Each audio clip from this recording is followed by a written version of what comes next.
کیونکہ تقریباً 50 برس تک کئی حملوں کے باوجود وہ اسے فتح نہیں کر سکے تھے۔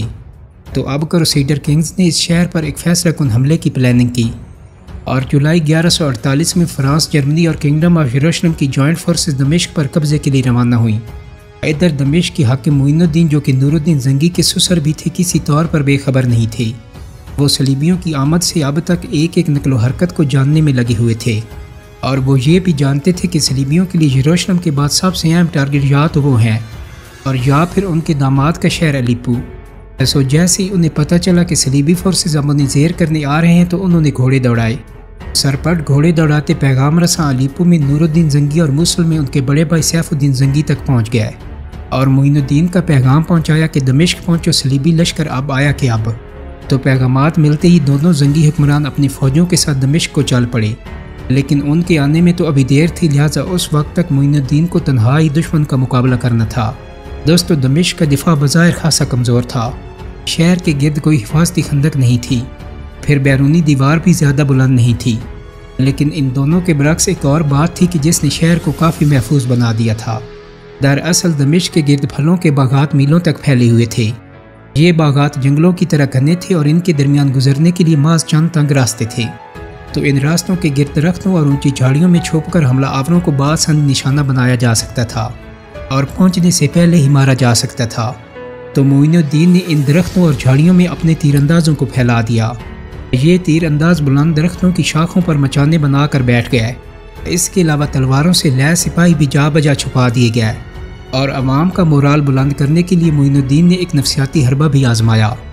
کہتے ہیں کہ جب صلیبیوں نے بیت المقدس پر قبضہ کیا تھا تو مسجد اقصی میں قرآن مجید کا ایک نسخہ رکھا ہوا تھا، جو مبینہ طور پر تیسرے خلیفہ حضرت عثمان غنی کے دور کا مرتب کیا ہوا تھا۔ تو یہ نسخہ صلیبی قبضے کے بعد کچھ مسلمانوں نے بچا کر دمشق منتقل کر دیا تھا، اور اب یہی قرآنی نسخہ شہر کی مرکزی عموی مسجد میں رکھا تھا۔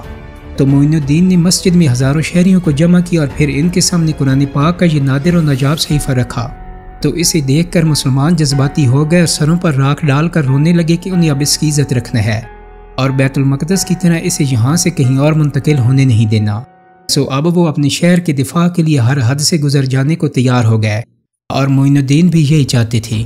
تو انہوں نے لوگوں کو حکم دیا کہ شہر کی ہر گلی میں لکڑیوں اور پتھروں کے ڈھیر لگا دیے جائیں تاکہ دشمن اگر شہر میں داخل ہو بھی جائے تو بھی اسے پیش قدمی میں مشکل ہو۔ عوام نے ایسے ہی کیا اور شہر کی ہر گلی کو دشمن کے لیے ناقابل عبور بنا دیا۔ دوستو، 24 جولائی 1148 کو صلیبی لشکر دمشق کے مغرب میں پہنچ چکا تھا، لیکن یہاں پہنچتے ہی اسے معین الدین کے طاق میں بیٹھے تیر اندازوں اور سپاہیوں سے واسطہ پڑا۔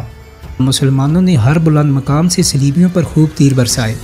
اس کے علاوہ تلوار باز بھی اچانک پودوں اور درختوں کی اور سے نمودار ہوتے اور دشمن پر حملہ کر کے باغات میں غائب ہو جاتے۔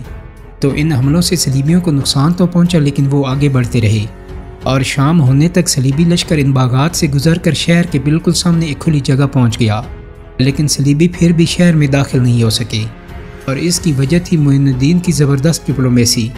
دوستوں، معین الدین جانتے تھے کہ وہ تنہا اس صلیبی لشکر کا مقابلہ نہیں کر سکتے۔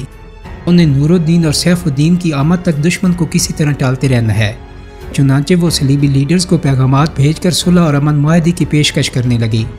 کبھی وہ انہیں خراج دینے کا وعدہ کرتے اور کبھی کوئی اور پیشکش کر دیتے، اور اس کے ساتھ ساتھ انہوں نے صلیبیوں کو ایک دوسرے کے خلاف بھی استعمال کیا۔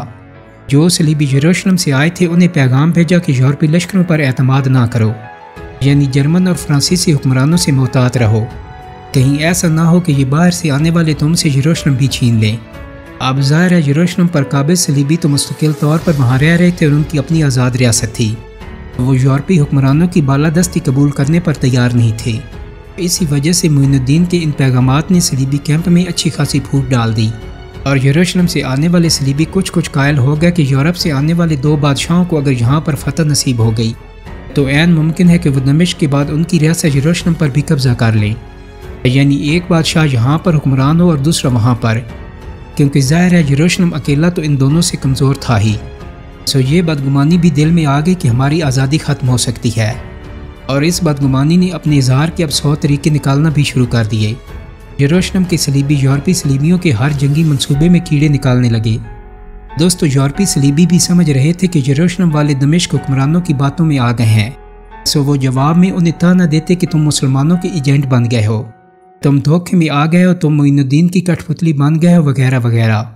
لیکن اب جو کچھ بھی صلیبی لشکر میں ہو رہا تھا اس کا فائدہ معین الدین کو ہو رہا تھا، کیونکہ 3 حکمرانوں کا صلیبی لشکر کافی دنوں تک دمشق پر کوئی مؤثر حملہ نہیں کر سکا تھا، اور اس دوران معین الدین کے ایجنٹ مسلسل یہ افواہیں بھی پھیلا رہے تھے کہ نور الدین اور سیف الدین بس اب پہنچے کہ اب وہ جیسے ہی پہنچے تمہاری خیر نہیں۔ تو صلیبی لیڈرز بھی آپس کے اختلافات اور جنگی فوج سے متعلق افواہوں سے سخت پریشان ہو گئے، اور انہوں نے اسی پریشانی میں ایک بڑا قدم اٹھانے کا فیصلہ کر لیا۔ تو 27 جولائی کو دشمن نے اپنی پوری فوج کو دمشق کی مغربی سمت سے ہٹا کر مشرقی سمت منتقل کر دیا۔ صلیبیوں کو غالباً یہ معلومات ملی تھی کہ مشرق کی طرف شہر کا دفاع کمزور ہے، لیکن جہاں پہنچ کر ان کی مایوسی کی انتہا نہ رہی کہ جب انہوں نے دیکھا کہ اس طرف بھی شہر کا دفاع مغرب جیسے ہی مضبوط ہے، تو اب سخت لڑائی کے بغیر شہر پر قبضہ محال تھا اور اس میں کئی روز لگ سکتے تھے، اور اس وقت تک تو وہ ایک دوسرے سے اتنے بدگمان بھی ہو چکے تھے کہ طویل لڑائی کا رسک ہی نہیں لے سکتے تھے۔ تو اس مجموعی صورتحال نے صلیبیوں کے حوصلے پست کر دیا اور انہوں نے دمشق فتح کرنے کا ارادہ ترک کیا، اور اگلے ہی روز یعنی 28 جولائی کو یروشلم کی طرف واپس منہ موڑ لیا۔ دوستو، صلیبی لشکر کی بغیر لڑے واپسی ایک ذلت آمیز شکست تھی، لہٰذا اس ناکامی کے بعد جرمن اور فرانسیسی بادشاہ زیادہ دیر فلسطین میں نہیں ٹھہرے اور یورپ لوٹ گئے۔ تینوں صلیبی لشکر نہ تو ادیسا کو فتح کر پائے تھے اور نہ ہی دمشق کو، اور نہ ہی وہ زنگی سلطنت کو کمزور کر سکی تھی۔ دوستو، امید کرتا ہوں کہ میری آج کی ویڈیو آپ کو پسند آئی ہوگی۔ اگر ویڈیو اچھی لگی ہے تو اس کو لائک اور شیئر کر دیں۔ میرے چینل کو سبسکرائب کرنے کے ساتھ ساتھ بیل آئیکن کو بھی کلک کر دیں تاکہ آپ کو میری آنے والی مزید ویڈیوز کے نوٹیفیکیشن ملتے رہیں۔